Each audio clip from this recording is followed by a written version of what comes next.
Ils sont sommés de ne plus jamais exposer leurs marchandises le long de l'avenue Kassai. Ce sont les marchands à la sauvette de Mouchiaboulouma, situés à la cité Manika. À suivre également dans ce journal, la commune urbano-rurale de Fungomé, sous alerte sanitaire, 4 cas de choléra ont été détectés. La population de ce coin est appelée à observer les mesures d'hygiène. C'est donc tout pour les sommaires. Merci à vous de nous choisir.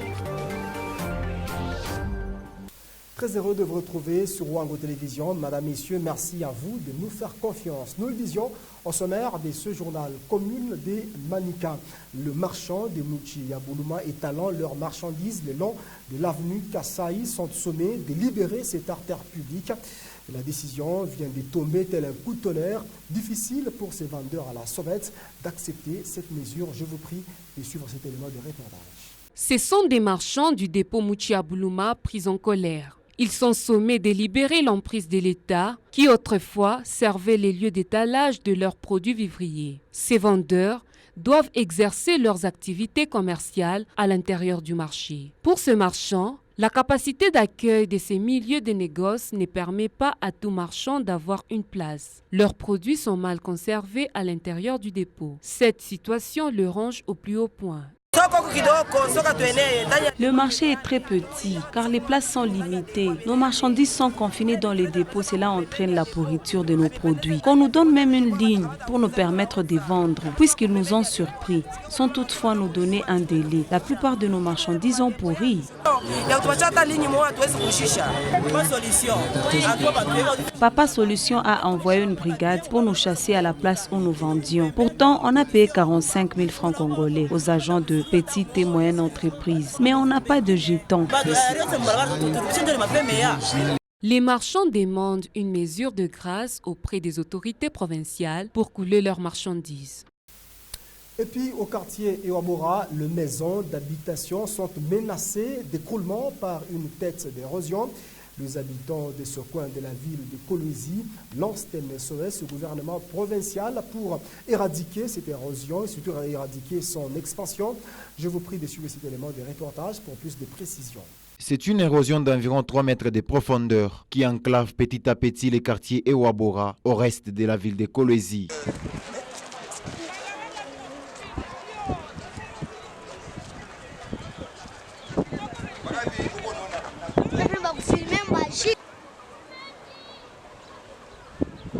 Au risque de voir leur maison être engloutie par cette érosion qui fonce en cette saison pluvieuse, ces riverains lancent un SOS aux autorités pour limiter les dégâts.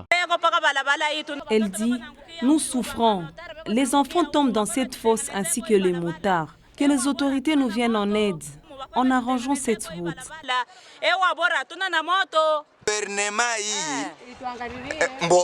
Notre gouvernement n'est pas de parti pris. Que les autorités viennent ici, juste nous arranger ces petits ponts qui nous servent de traverser, mais aussi arrêter l'expansion de cette érosion. C'est comme si nous ne sommes pas à Kolwezi. Que le gouvernement Mouyej trouve une solution comme il l'a fait ailleurs. Nous sommes tous ses enfants. Ici, nous vivons dans de mauvaises conditions. Si rien n'est fait en faveur de ces habitants de Ewabora, le déplacement de ces derniers pour atteindre l'autre rive, ça sera un chemin de la croix. Éducation à présent, les élèves de l'école primaire Mangui, école primaire située au village Manga. Nous sommes à plus ou moins 7 km de la ville de Kolwezi. Ces écoliers lancent un SOS aux personnes de bonne volonté pour l'amélioration de leurs conditions d'études. Plus de 3 salles de classe sont dépourvues de bancs. Suivez cet élément de reportage. C'est une école construite à matériaux durables depuis l'époque coloniale. Dès loin, peut-on apercevoir 2 bâtiments avec 3 portes. Dans l'enceinte, c'est un puits de forage qui est pour le moment dysfonctionnel. Suite à l'insuffisance des salles, 3 classes évoluent en avant-midi et 3 autres en après-midi. Des portes cassées, d'autres fenêtres non vitrées. Ils apprennent normalement, mais chaque élève sort de la maison avec une chaise. Ils écrivent avec 1000 difficultés, car ce sont les asseoirs qui servent de pupitres. Chose qui n'enchante pas les enseignants de l'école primaire Mangui. On a 6 classes, mais nous avons 3 locaux. Les 3 locaux, on évolue dans des gants. Il y a ceux qui étudient les avant-midi et les après-midi. Nous avons plus ou moins 450 élèves, mais nous manquons de places assises. Nous n'avons pas de places assises. C'est pourquoi En tant qu'enseignant qui représente tous les enseignants de l'EP Mangui, je demande à Papa Solution et Maman Fifi de nous venir en aide avec les places assises. Hormis le manque de bancs dans cette école, s'ajoute aussi le manque d'eau potable. De l'éducation, on parle santé à présent. La commune urbano-rurale de Fungurume sous alerte. Il faudra souligner que 4 cas de choléra ont été détectés la semaine dernière. Le gouvernement provincial du Lualaba a pris en charge tous ces malades. Il faudra souligner que pendant 7 ans, il y a des séances de sensibilisation qui se mènent dans ce coin de la ville de Kolwezi. Le chef de division provinciale de la santé s'est livré au micro de notre confrère Freddy Sangwa. Les cas actuels sont à Tenke, c'est là qu'il y a des cas de choléra. Il y avait aussi un cas qui est descendu du train, qui est descendu à Fungurume, d'une dame qui était accompagnée de son enfant. C'est ce qui fait 4 et qui ont été pris en charge. Donc, et pour ce qui concerne la prévention, je crois que les mesures préventives restent les mêmes. Mais plus spécifiquement, pour ce qui concerne la zone de santé de Fungurume, il faudrait un plan de contingence. Cela veut dire que nous savons maintenant que chaque fois qu'il y a la pluie, il y a les choléra qui réapparaissent, où il y a des cas externes qui sont amenés à Fungurume. Il est tout simplement question, comme on l'a discuté avec les médecins chefs des zones, de monter les brigades d'hygiène. Ces brigades d'hygiène vont travailler avec la communauté en ce qui concerne les mesures préventives, notamment les mesures d'hygiène individuelles qui sont très simples. D'abord, c'est laver juste les mains à chaque occasion, à chaque mouvement, parce qu'on peut arriver à toucher là où quelqu'un d'autre qui avait des choléra a touché, donc c'est laver les mains. Plus particulièrement lorsqu'on veut manger, on veut amener sa main à la bouche, on ne sait pas là où on a touché, il faut se laver les mains. Et il y a aussi les mesures collectives donc de la communauté pour assainir l'environnement. Comme vous l'avez dit, maintenant chaque année il y a des cas de choléra et je vous informe que l'année passée nous avions eu aussi des cas de choléra qui n'ont pas été en contact avec les cas étrangers. Parce que le plus souvent, c'est quelqu'un qui vient du train, qui vient du camion, qui a eu le choléra, la famille d'accueil succombe aussi avec le choléra et la maladie se propage. Pour lutter contre la désertification de nos forêts, la coupe du bois rouge est strictement interdite dans la province du Lualaba. Et pour cela, une équipe du ministère provincial de l'Environnement sera déployée sur le terrain pour vérifier l'effectivité de cette mesure. La coupe de bois rouge, ce n'est pas moi qui viens donner cette disposition comme quoi il est interdit, mais c'est le pouvoir central. Et donc le pouvoir central avait déjà interdit la coupe de bois rouge. Et quel bois rouge? C'est le bois Kakula. Et donc cet arbre-là, c'est un arbre qu'on doit protéger. Voilà pourquoi le pouvoir central avait pris cette disposition. Et nous, ici en province, nous ne devons qu'appliquer, mettre en application ce que le pouvoir central a décidé. Et donc, nous allons contrôler celui que nous allons... Si nous trouvons que quelqu'un s'est permis de couper sans autorisation préalable du pouvoir central, parce que c'est le pouvoir central qui a pris cette mesure, nous allons sanctionner. Dans le même chapitre de l'environnement, la mesure portant interdiction de l'exploitation encore de la coupe de bois dans la province du Lualaba a été accueillie avec beaucoup de joie par les exploitants de ce secteur. Pour ce dernier, cette mesure va contribuer à remettre un peu de l'ordre dans ce secteur, surtout dans la province du Lualaba. C'était juste pour donner la nouvelle philosophie du travail, la nouvelle philosophie du ministère, comment nous devons gérer notre forêt et surtout que nous sommes devant un problème, celui de la gestion de l'écosystème avec le réchauffement climatique.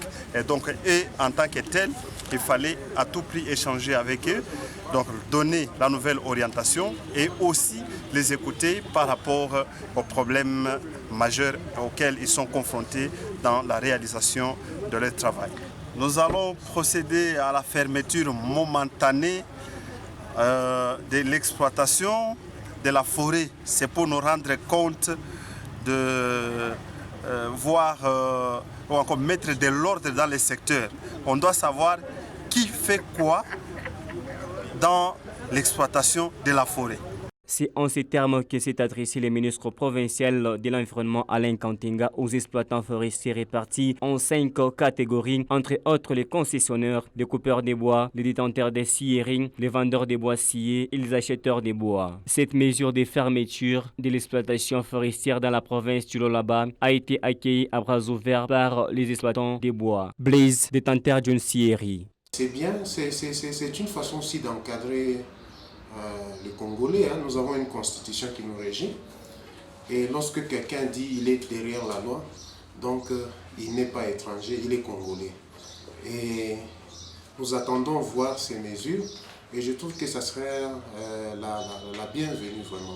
Pour ce qui est de l'interdiction de l'exploitation des bois rouges, les avis sont partagés. Il y a cette mesure qui est déjà en cours.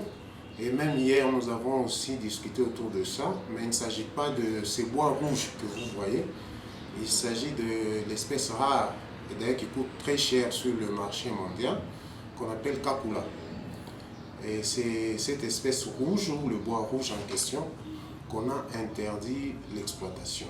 Où se trouve au Lualaba, ce n'est pas en dehors du Lualaba. Okay. Le bois rouge, souvent, les gens l'exploitaient vers Fungoum, Ngouba. En fait, ce bois a une catégorie donnée là, donc c'est très différent de ce bois que nous exploitons ici. Ici de rappeler que 3/4 de la population de la province du Lualaba utilise des bois pour la cuisson des nourritures, mais pour préserver l'écosystème, une gestion rationnelle de nos forêts nous éviterait des catastrophes naturelles. Celui qui coupe un arbre doit reboiser 2 fois, dit-on. Et pour terminer complètement cette édition du journal, à la direction provinciale des communications et nouvelles citoyenneté, il a été organisé une réunion ce jour dans la salle de conférence du ministère provincial de l'Intérieur. Et cette réunion a été centrée sur la communication ou encore sur le partage autour des missions qui sont dévolues à cette structure nouvellement créée dans la province du Lualaba. Plus de précisions, je vous propose cet élément de reportage. Plusieurs leaders de jeunes de la ville de Kolwezi, Mupanja et Lualaba, considérés comme zone rouge, ont pris part à cette rencontre. Communiquer la vision de cette structure nouvellement créée était l'objectif de cette réunion. C'était une occasion de vendre un peu notre direction, montrer son utilité et parler un peu des actions du gouvernement et aussi demander la participation des jeunes, qui doit être cette participation citoyenne, d'autant plus que le chef de la province, le gouverneur Richard Mouillage-Manguez-Mons, a à cœur le Lualaba et la jeunesse lui tient à cœur. Nous savons que les jeunes sont des véritables acteurs majeurs du changement. Voilà pourquoi on dit que nous allons créer ce qu'on appelle le comité locaux de changement, en acronyme CLC. Alors, ce sont en principe les points focaux ou des points de relais qui, du reste, vont chaque fois communiquer sur les avancées, notre marche de la nouvelle citoyenneté ici en province. À l'issue de cette rencontre, les participants n'ont pas caché leur satisfaction d'avoir été entretenus autour de la mission de cette direction, qui se charge de la visibilité des actions du gouvernement provincial du Lualaba en général et de chaque ministère en particulier. Alors nos jeunes, pour le moment, nos jeunes de Kolwezi de Lualaba auront cette occasion aussi de s'exprimer auprès de notre gouvernement, auprès de notre chef qui est M. Mouillage. Alors, donc tous les soucis que les jeunes ont à ce moment auront quand même des solutions. Ce sont des impressions totalement favorables et formidables parce que nous avons senti qu'il y a de nouvelles choses qui veulent commencer avec les jeunes. Donc le gouvernement de M. Richard Mouillage-Manguez-Mons donne de la valeur aux jeunes et considère les jeunes comme la base. Donc les bases locales pour chercher à vulgariser, à communiquer. Plusieurs autres points ont été traités, notamment l'organisation de la manifestation en marge de la journée de la jeunesse qui aura lieu le mois prochain dans différents coins de la province du Lualaba. Et ce sera donc la fin de cette édition du journal sur Wango Télévision. Madame, Messieurs, merci à vous de nous avoir suivis. L'info se poursuit sur www.wango.info.